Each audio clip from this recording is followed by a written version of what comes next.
L'activité d'aujourd'hui est organisée par le Centre québécois de développement durable, pour lequel je travaille, mais dans le cadre du projet PME Durable 02 et du Fonds Éco-Leader pour le déploiement au Saguenay-Lac-Saint-Jean. Puis, j'aimerais aussi souligner l'implication de nos partenaires de diffusion de l'événement, soit la Corporation d'innovation et de développement Allemand-Lac-Saint-Jean-Est, la CIDAL, Promotion Saguenay, la Société de développement économique, le INU, la SDEI, les MRC de Maria-Chapdelaine, Domaine du Roi et du Fjord du Saguenay, qui sont des partenaires avec nous aujourd'hui. Donc, sans plus attendre, je vais laisser notre invitée de ce matin, Jessica Roussy, copropriétaire et directrice générale des magasins Mochoc.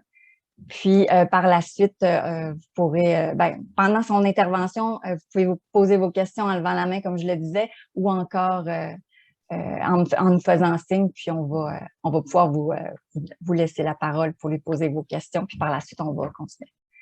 À toi, Jessica. Je vais terminer mon partage d'écran. C'est bon, merci beaucoup, Julie. Voilà. Alors, bonjour tout le monde. Donc, voilà, Julie m'a super bien présentée. Jessica Roussy, directrice générale des magasins Mochoc. Je suis copropriétaire aussi. Donc, c'est ça, pendant la présentation, je vais partager mon écran. J'ai seulement un écran. Donc, quand vous allez lever la main, je ne vais pas vous voir. Donc, Julie, je vais vraiment compter sur toi là, pour me dire on a une main levée, de m'interrompre, de me couper la parole. Aujourd'hui, on est en mode réunion, on est en famille. Fait que, n'hésitez pas, là, ce qu'on veut, c'est vraiment qu'on ait un échange.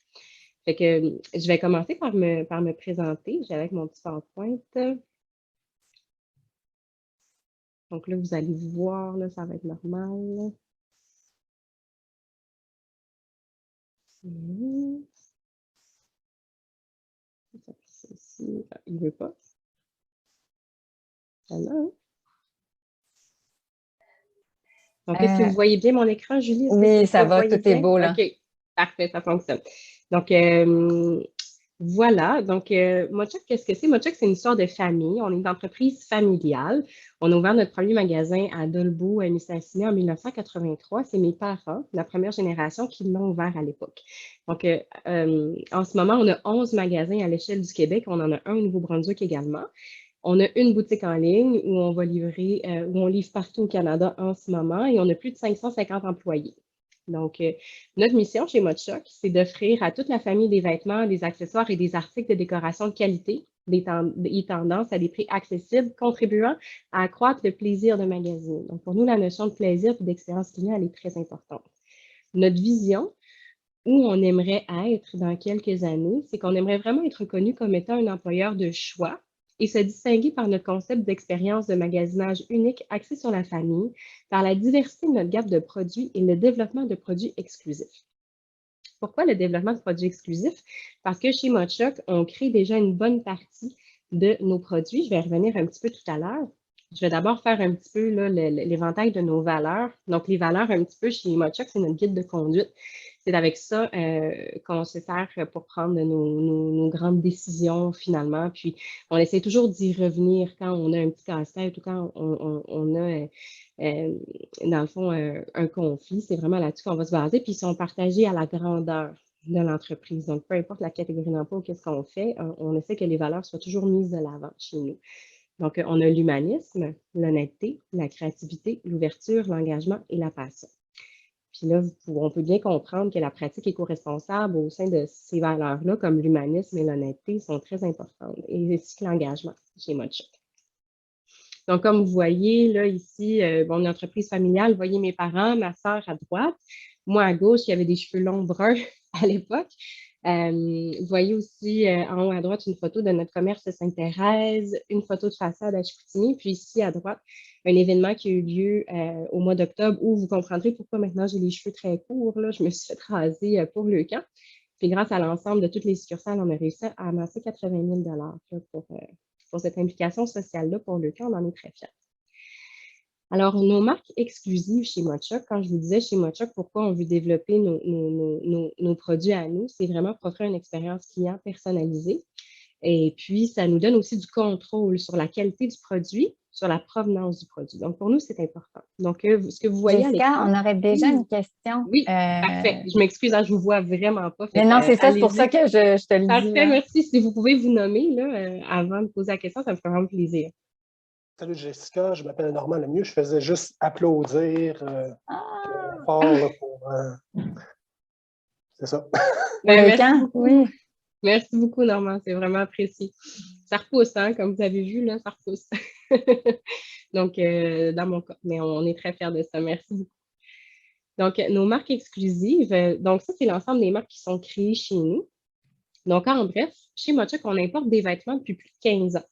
Nos vêtements viennent principalement de l'Asie. OK? En ordre d'importance, en quantité de volume, on a la Chine, on a l'Inde, puis on a le Bangladesh également.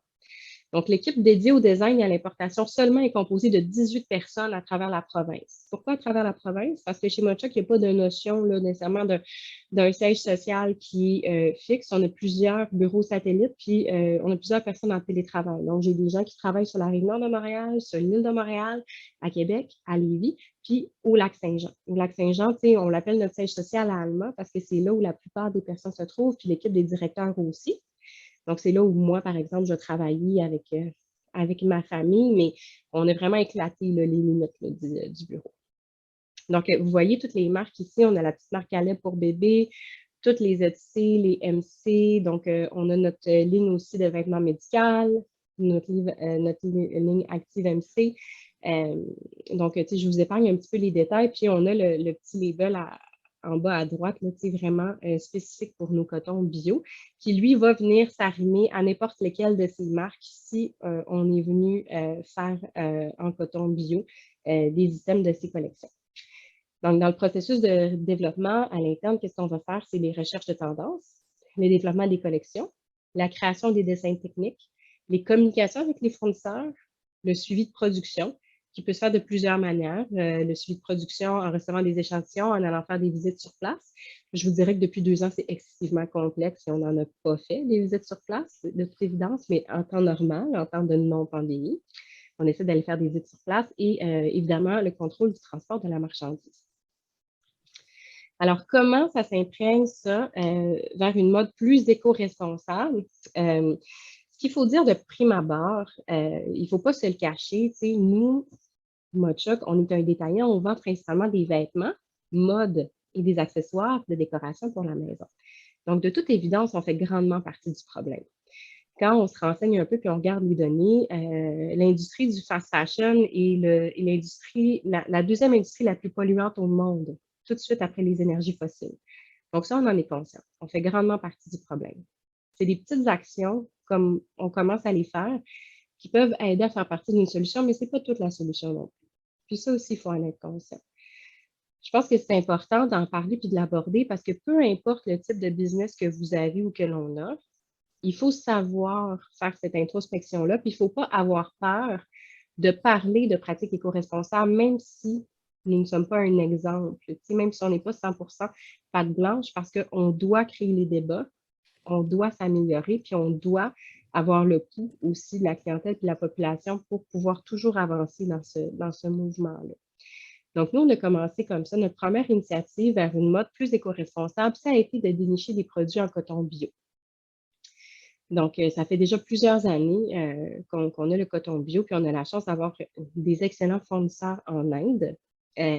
Puis le principal maker qu'on appelle, là, donc l'usine principale avec qui on fait affaire notre coton bio en Inde, on le connaît très bien, c'est des amis de la famille, on s'est énormément rapprochés avec le temps. Donc, on a bien confiance en leur pratique. Puis on est aussi ici aller chercher une certification légale. Donc, ça, c'est important aussi pour s'assurer que ce n'est pas un scam, hein, puis qu'on a un bon produit. Donc, vous voyez ici des exemples.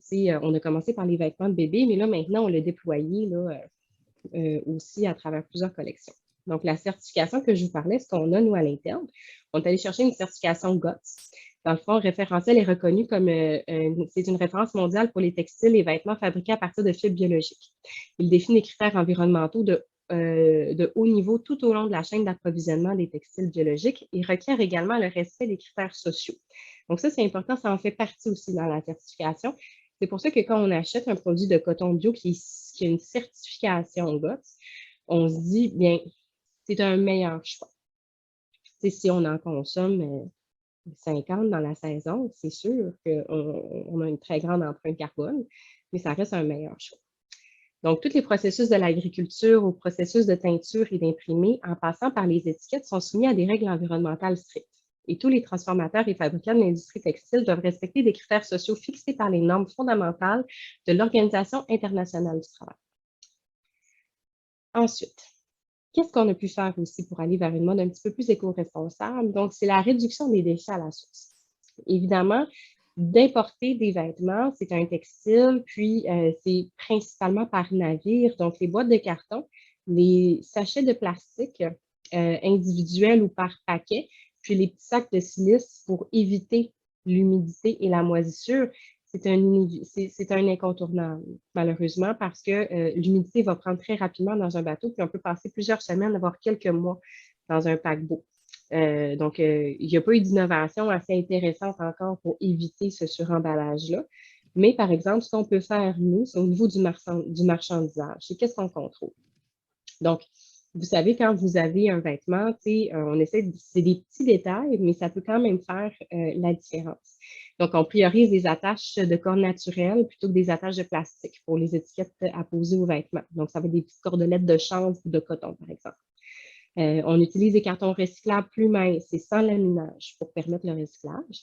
On limite les étiquettes superflues, puis on veut minimiser les emballages. Donc, ça aussi, hein, c'est pas évident, puis on y travaille. Par exemple, en ce moment, on a plusieurs, vous savez, les bas, les accessoires, les tucs, c'est tout sur des petits crochets de plastique en ce moment. Puis on est en train de travailler fort à développer un petit crochet de carton qui serait assez solide pour pouvoir finalement répondre aux besoins, être manipulé plusieurs fois, mais qui pourrait aussi aller au compost là, par la suite. Et remplacer les œillets ou rivets de métal par des ouvertures en broderie ou des barres taquées lorsque possible. Parce que quand on limite un petit peu le métal, bien, ça diminue notre empreinte. On a fait une amélioration significative par rapport à nos sacs de commerce en ligne. Donc, maintenant, nos sacs sont faits de 100% de plastique recyclé. Et puis, ils sont 100% recyclables et sont réutilisables également avec des bandes collantes. Donc, quand vous ouvrez le sac, vous n'avez pas nécessairement à le déchirer au complet, puis vous pouvez le réutiliser pour faire d'autres envois aussi. Donc, ça, c'est très intéressant parce que vous pouvez renvoyer un sac d'une autre compagnie quand vous avez un retour à faire ou quoi que ce soit. Et puis, là, c'est un petit peu les exemples que je vous disais. Là, ici, vous avez notre marque maison de petits canards intégrée avec l'étiquette bio. Donc, tout ça, c'est un carton recyclé et recyclable, non laminé, avec une petite cordelette là, de coton. Donc, voilà. Qu'est-ce qu'on fait aussi comme initiative? C'est qu'on est toujours à la recherche de matières plus responsables. Donc, il y a une partie de notre gamme que l'on design dans nos marques que l'on contrôle, qui vont être faites ici, par exemple, de polyester recyclé. Donc, ici, quand on dit que le shell du manteau est fait de polyester recyclé, c'est tout l'extérieur. Puis, vous avez également la doublure qui est faite en polyester recyclé. Donc, ça, c'est très intéressant parce que le polyester recyclé requiert moins d'énergie à fabriquer que le polyester parti de sa source. Puis évidemment, mais ça nous fait du plastique de moins en circulation parce qu'on le réutilise toujours. Ensuite, je vous parlais un petit peu de notre fournisseur en Inde. Là, vous m'arrêtez, hein, comme encore une fois, je ne vous vois pas. Fait que n'hésitez pas si vous avez des questions. Je vais te faire signe, inquiète-toi pas. Merci, Julie. Donc, c'est ça, nous, l'Inde, en fait, là, je pense que ils doivent nous fournir plus de 80% de notre coton biologique. Et puis, on fait affaire avec le même fournisseur, la même usine, puis on en est très fiers. Là, vous voyez une photo de moi avec Anoucha. Donc, la dernière fois qu'on est allé, c'était en fin 2017 pour son mariage. Donc, Anoucha, qui est la fille de notre fournisseur principal en Inde, qui là est en processus de relève, c'est son fils qui prend la relève, avec qui on est très amis aussi, qui viennent nous rendre visite assez souvent. Puis nous, quand on y va, ben, on a la chance un petit peu de partager leur quotidien, d'aller dans l'usine. Puis ce qu'on apprécie énormément aussi dans cette entreprise-là, c'est qu'eux ont une grande implication sociale. Eux se trouvent en fait dans la ville de Tirupur, qui est dans le fond dans la région du Tamil Nadu. Donc, on se trouve dans le sud de l'Inde. C'est quand même plus favorable que le nord, mais quand même, il y a beaucoup de développement à faire. Puis, eux, dans le fond, ils se trouvent à financer et à contrôler 2 écoles au sein de leur municipalité, si je le dirais. Là, pour nous, c'est quelques millions d'habitants, mais pour eux, ils appellent quand même ça un village. C'est impressionnant, il y a du monde. Donc, c'est vraiment intéressant. Donc, ils ont l'école primaire la plus accessible de toute la région, donc la moins chère. Puis, en bas à droite, vous voyez, dans le fond, des jeunes filles qui sont assis. Donc, ils ont une école pour filles gratuite également. Donc, ça, on en est vraiment très fiers. Et puis, on le sait que une partie de nos commandes finance la scolarisation de ces jeunes-là. Donc, ça, on est vraiment content de ça. Puis, quand on a commencé à se connaître, dans le fond, la famille de Vira et nous, on ne savait pas ces choses-là. Puis, c'est en y allant, puis c'est en échangeant qu'on a constaté ça. Puis, ça renforce, dans le fond, les relations de proximité. Puis ça donne envie, là, finalement, de continuer à encourager. Puis même si, bon, pendant la pandémie, on a eu de l'adversité, c'est des partenariats où on peut financer, on peut s'entraider avec le fournisseur pour pouvoir conserver ces choses-là. Ensuite, bien évidemment, là, ce que vous voyez un petit peu à l'écran, c'est dans une usine de transformation de coton. Donc là, vous voyez le coton qui arrive par camion, qui va être filtré, qui va être filé dans de très gros, comment je pourrais dire ça, de très gros fils pour être diminué de plus en plus là, au fil des machines. Bon, là, vous voyez ma main, c'est ma main à moi. Là. Je ne suis pas un travailleur non protégé. C'est vraiment ma main à moi. C'est que pour assister à un mariage, quand on est une femme, en Inde, on doit se faire des tatouages en henné. Donc, j'ai joué le jeu, évidemment. Alors, voilà, donc les visites sur place, ça aide vraiment à comprendre la réalité des gens. Et ça, c'est quelque chose sur lequel on veut réellement s'améliorer. La pandémie nous a vraiment bloqués parce qu'on était vraiment dans ce processus-là à aller faire des visites dans les usines, finalement, dans l'usine avec lesquelles on fait affaire.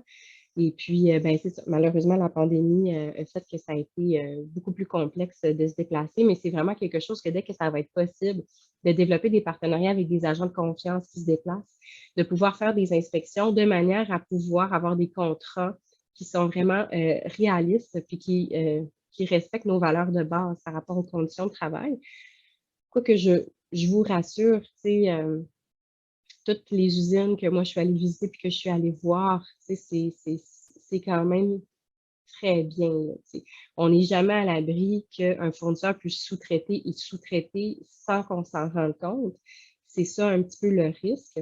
Mais toutes les usines où nous, on est allé voir nos productions, on est très, très confortés. Donc, qu'est-ce qu'on peut faire d'autre aussi dans notre commerce, finalement, que l'on contrôle? C'est des compensations carbone.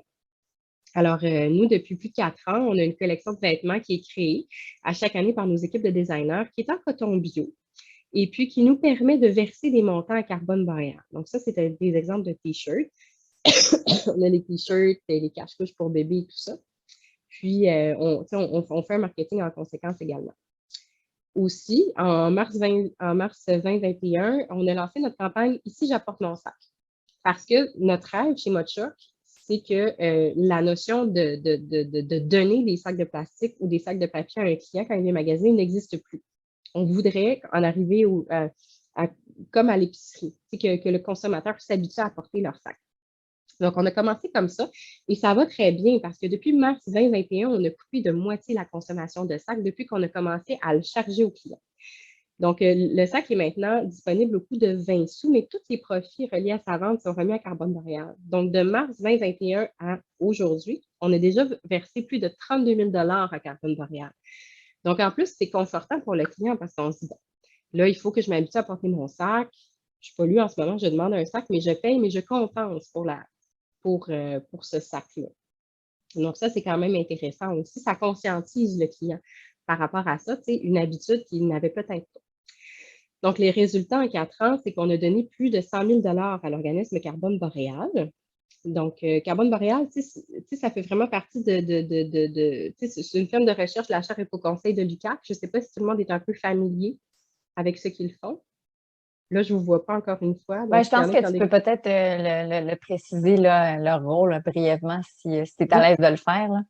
Pas de problème. Donc, c'est ça. Carbone Boréal, eux, dans le fond, ce qu'ils vont faire, c'est un organisme qui fait de la recherche via la plantation d'arbres et d'entretien de parcs d'arbres, dans le fond, qui se trouve au nord du Québec, dans notre région du Saguenay-Lac-Saint-Jean, puis peut-être à l'extérieur. Il y en a vraiment beaucoup. Je vous invite vraiment à aller sur le site de la chaire Éco-Conseil de l'UQAC, aller voir Carbone Boréal, toutes leurs activités, puis la cartographie. des arbres. C'est vraiment intéressant. Donc, tu sais, c'est pas nécessairement 1 $ un arbre planté, c'est pas ça. C'est vraiment l'entretien des forêts. Puis, évidemment, la compensation carbone de ces forêts-là sont mesurées et puis on peut les financer pour pouvoir compenser les empreintes carbone. Donc, je ne sais pas si je suis claire, mais ça ressemble à ça. Donc, nous, en ayant versé plus de 100 000 $ en 4 ans, donc ça a permis de financer la plantation de 25 000 arbres, puis de compenser une grande partie des émissions de gaz à effet de serre de notre compagnie. Pourquoi on n'est pas capable de le mesurer? C'est que c'est vraiment difficile, faisant affaire avec des fournisseurs différents, ayant des procédés différents. On a plusieurs teintures, des fois on a des imprimés, des fois on a... Donc, il faudrait vraiment faire affaire avec plusieurs spécialistes pour comprendre c'est quoi l'impact d'une seule collection, puis chaque collection serait différente. Mais on compense. On ne sait pas qu'est-ce qu'on compense, mais on compense. Je pense que j'ai vu apparaître une question dans le chat. Ah, merci Julie. Donc, Julie qui vous a donné le lien dans le chat. Ensuite, c'est ça. Donc, l'équivalent, c'est le fun d'être capable de le comparer. C'est quoi 3570 tonnes de CO2? Mais c'est 446 fois le tour de la Terre en voiture. C'est produire 151 200 paires de jeans. Donc, le jeans, c'est quand même assez polluant parce que c'est un denim, qui est un coton, ajouté d'une fibre synthétique pour qu'il soit élastique et qui va être teint, qui va être traité, qui va être lavé. Donc, c'est assez polluant. Et produire 185 440 t-shirts en coton bio. Donc, ça, on en est content parce que ça compense à peu près ce qu'on fait en coton bio dans une année. Finalement, parfait. Nos initiatives locales. Donc, qu'est-ce qu'on fait? Parce que ça, c'est ce qu'on peut contrôler avec nos fournisseurs externes, puis on l'importe, on en fait un marketing.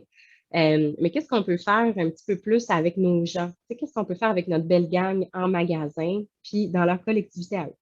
Donc, nous, chez Mochoc, on a créé un comité vert. Un comité vert, c'est vraiment, c'est des gens qui se rassemblent pour parler de... Oh, j'ai une autre question dans le chat. Ah, bon. Alors, merci Normand. Merci Normand. Merci, donc, Normand.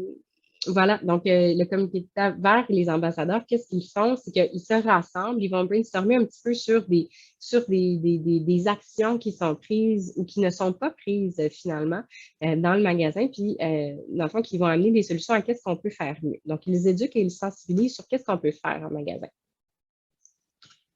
Donc, ça, c'est le genre de choses qu'ils ont mis de l'avant. Donc, ils sont allés faire des recherches comme de quoi les rouleaux de papier de toilette, comme de quoi le papier brun, comme de quoi l'emballage de notre papier de toilette de nos fournisseurs à nous sont toutes récupérables. Donc, on peut tout mettre ça au recyclage. On a mis des bacs à cet effet-là. Récupérer plus, recycler mieux. Donc, vous voyez à droite toutes sortes de petits objets qu'on a dans nos magasins. Qu'est-ce qui peut être recyclable, puis qu'est-ce qui n'est pas recyclable, puis on va prioriser la réutilisation. Donc, malheureusement, il y a beaucoup de types de plastique épais non souples qui n'est pas recyclable. Donc, ça, c'est malheureux. Puis, c'est ça qu'on va tenter vraiment de remplacer par le carton éventuellement. Et puis, encore une fois, quand je dis recyclable, ça dépend des MRC. Donc, ça, c'est un travail, vraiment, tout au niveau du lac Saint-Jean puis au Saguenay, on est plus conscient que ça fonctionne, mais tout au Nouveau-Brunswick, à Moncton, ça ne fonctionne pas. J'ai très peu de choses qui sont recyclables à Moncton. Donc, tu sais, il y a ce travail-là aussi de nos ambassadeurs, là, à prendre une conscience de qu'est-ce qui peut être recyclé chez nous versus ailleurs. Donc, c'est toute une gymnastique. Aussi, notre comité vert va partager des capsules écolo à l'ensemble des employés à tous les mois. Donc, par exemple, en août 2021, on a eu un thème de la boîte à lunch écolo où on fait une mise en contexte, on donne des petits conseils, comment ta boîte à lunch au travail peut avoir moins de déchets. Puis aussi, évidemment, chez Mochoc, on consigne, donc on fait de la sensibilisation, donc toutes des petites actions comme ça. Éventuellement, le compost va être plus accessible aux compagnies, donc ça va être la même chose. Nos initiatives en cours, bien, pour le futur, c'est sûr que on est un peu fâchés contre la COVID, un peu comme tout le monde, étant donné qu'on avait plein de belles actions en cours par rapport à nos pratiques éco-responsables, mais bon, ça nous a un petit peu coupé l'herbe sous le pied, mais il ne faut pas s'arrêter à ça. Puis ce qu'on est venu faire à la place, on s'est dit, bien, on va prendre ce temps d'arrêt-là, puis on va faire un diagnostic de développement durable accompagné par le CQDD.